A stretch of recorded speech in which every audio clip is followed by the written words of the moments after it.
안녕하세요. 최원영의 책갈피 53번째 시간입니다. 오늘은 잡초들의 생존 전략 2라고 해서요. 지난 방송에 이어서 잡초들이 열악한 환경 속에서 어떻게 살아가고 있는지 그 지혜를 구해보고자 합니다. 지난 방송에서 우리는 잡초들이 살아가는 곳은 늘 열악한 환경에 놓여 있다는 것, 그리고 비록 그곳에 털을 닦고 산다고 해도 천재지변이나 제초제 살포 등의 교란으로 인해서 삶과 죽음의 기로에 항상 서곤 한다는 것도 알 수 있었습니다. 오늘은 지난 방송에 이어 이런 환경 속에서도 잡초는 어떻게 살아남는지를 저자의 말씀을 통해서 알아보겠습니다. 이나카키 히데히로 선생이 쓰신 잡초들의 성공 전략에서 저자는 이렇게 말합니다.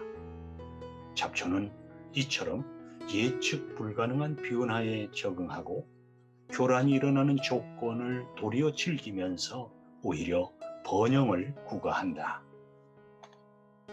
역경에 의해 단련된 잡초의 생존 전략 중에는 그야말로 깜짝 놀랄 만한 것들이 많다. 잡초는 결코 강한 식물이 아니다.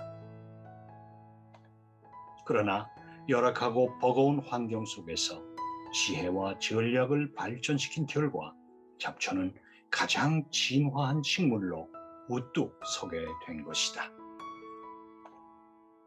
즐긴다라는 말은 상황을 있는 그대로 받아들이고 그 안에서 자신의 역할을 찾아 몰입하는 것을 말합니다. 그렇다면 교란이 있는 상황에서 잡초는 어떻게 즐기고 있을까요? 그런 교란을 즐긴다는 것은 도대체 무슨 의미일까요? 자신에게 생존하기 힘든 환경은 경쟁 상대가 되는 다른 식물에게도 똑같이 불리한 조건으로 작용하기 때문이다. 이런 환경에서는 강한 힘을 가진 타입이 절대적으로 불리하다.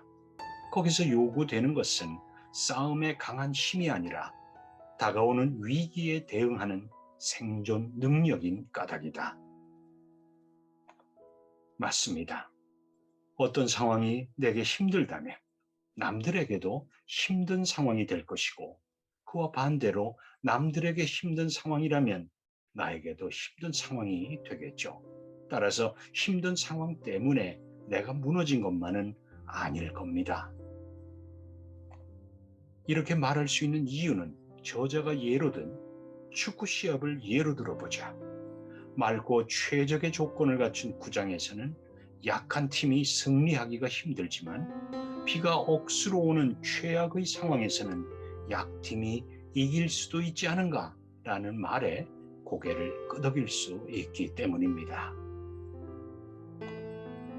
먹을 것이 부족한 상태에서 만약 경쟁자가 나타났다면 그 경쟁자를 어떻게 생각할까요? 적으로 여길까요? 아니면 아군으로 여길까요? 이런 상황에서 잡초는 놀랍게도 아군으로 여긴다고 합니다. 극한 환경을 생존 경쟁의 터전이라고 여긴다. 이때 약한 식물이라고 취급받는 잡초에게 활로가 생긴다. 악조건에서 싸우는 법을 몸에 익힌다면 강한 상대보다도 유리한 기회를 잡게 되는 것은 당연하다.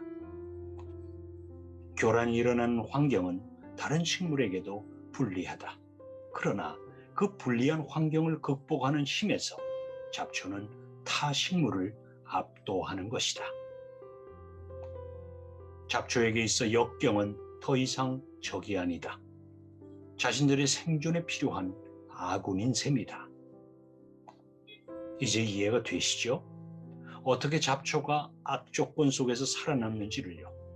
바로 나에게 불리한 환경은 다른 사람들에게도 불리한 환경이라는 것을 깨닫고 그런 악조건에서 싸우는 법을 몸에 익히는 것, 이것이 비밀이었던 셈입니다.